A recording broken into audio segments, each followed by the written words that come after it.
دوسری جنگ عظیم کے بعد جب سرنڈر کے ڈاکومنٹ شاہ جاپان کے پاس آئے تو سب پر دستخط کرتا گیا. اس میں ایک ڈاکومنٹ انگلش کا بھی تھا، میڈیم آف لینگویج کا، میڈیم آف ایجوکیشن. وہاں آ کر وہ رک گیا.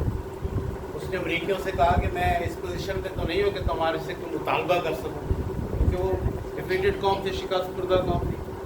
لیکن اس نے کہا کہ میں درخواست ضرور کروں گا کہ تم میری قوم سے کم از کم میری زبان نہ چھینو.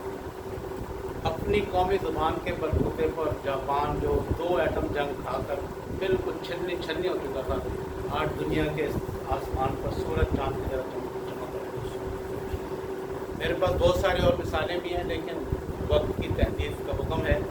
تو تجویز میری یہ ہے کہ اسلام آباد میں قومی اسمبلی کا اور سینٹ کا اجلاس ہوتا ہے، جہاں ایک ایسا گروپ بنایا جائے، میں خود بھی اس میں شامل ہونے کے لیے تیار ہوں، کہ جو پوری ایم این ایز کی اور سینیٹرز کی ایک لسٹ ہو اس کے پاس، اور ہر ہفتے 2-3 سینیٹر سے، ایم این ایز سے باقاعدہ ملاقات کی جائے، انہیں کنوینس کیا جائے.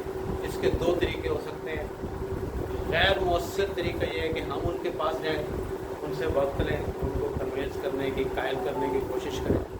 زیادہ مؤثر طریقہ یہ ہے کہ اس طرح کی گیدرنگ میں انہیں بلایا جائے، انہیں سامنے بٹھایا جائے، پھر ان کی زبان سے ہمارا موقف نکلے. آخر میں صدر یہ مہمان خصوصی کی حیثیت سے وہ جہاں آئیں اور ہم ان کی زبان سے اپنا موقف نکالیں، پھر اس کے زیادہ اچھے اثرات مرتب ہوں.